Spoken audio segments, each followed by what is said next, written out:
It's as perfectly mysterious as the finest natural crystal. The walls, the columns, seem to be nothing more than an illusion and simply fade away.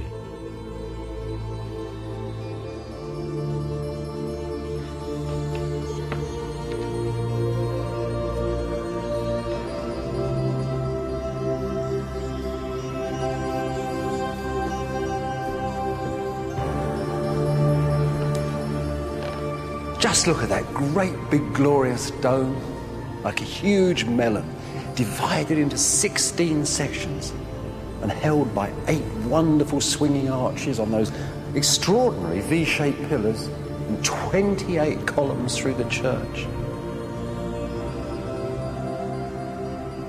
It's like a vast net of stone and brick slung over this central space, this strange, mysterious space for the imperial communion.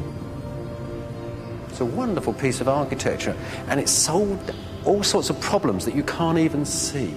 You see, those low domes exert tremendous pressure, and there's a force in this building to push the bottom of it out so the whole thing comes crashing down. Now, Anthemius, like every other architect, has used stone here as lintels and beams, as stress and strains, the old way of doing things. But he's come up with a brilliant idea to hold the church together. And it's this cornice. This huge, beautiful marble cornice with its inscription to Justinian and Theodora. This isn't just here for decoration. This links the church in a chain. It binds the stones together. A great necklace for the church, brought from a shining island in a bright blue sea.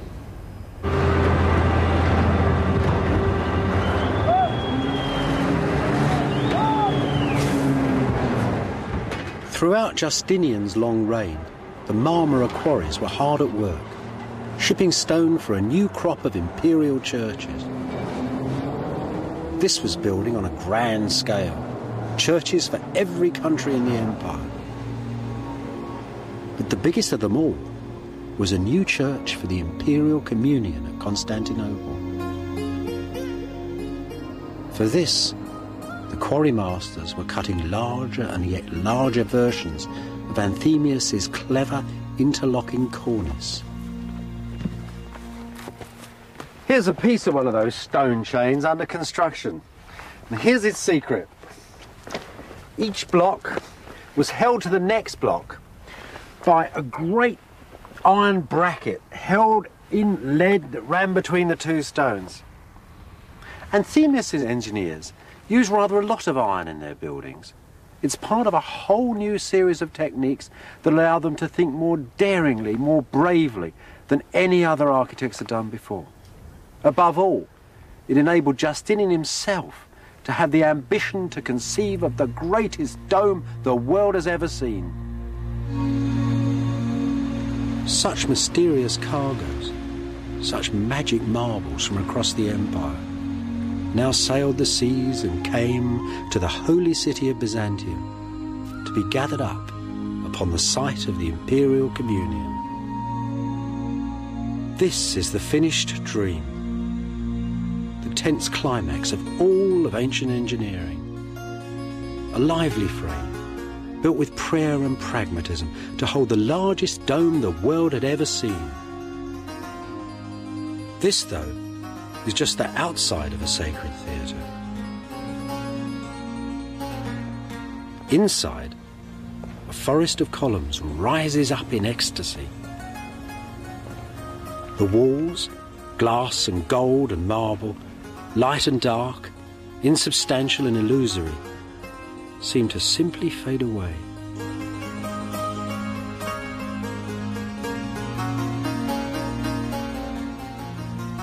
A perfect sea of space for God's holy wisdom to come down and touch the earth.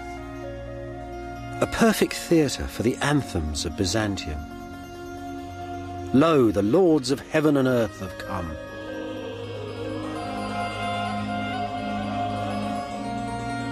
Blood-red columns of Egyptian porphyry were taken, so it was said, from the Temple of the Sun at Rome. The church's wooden doors from Noah's Ark. The building's bronze was stripped from the temple of the goddess Artemis, one of the 7 wonders of the pagan world.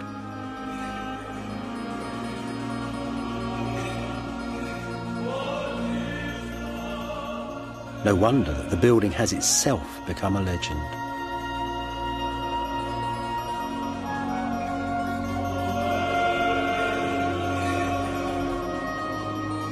Poets said the church combined the size of sunset and the scale of quarries, the hues of birds and fish and precious stones, all the textures and experience of that ancient everyday, the living pink of baby's fingernails, the rising of the bright red star Arcturus.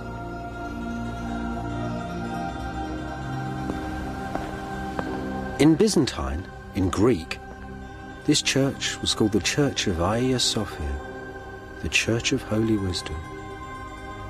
All of Justinian's enormous empire, its wealth, its piety, its pagan heritage, was gathered up inside it.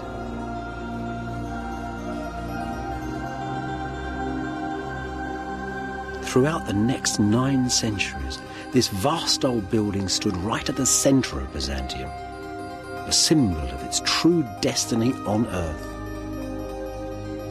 And on the last day of Byzantium, the emperor and his troops came here to pray before they walked out onto the city walls to die.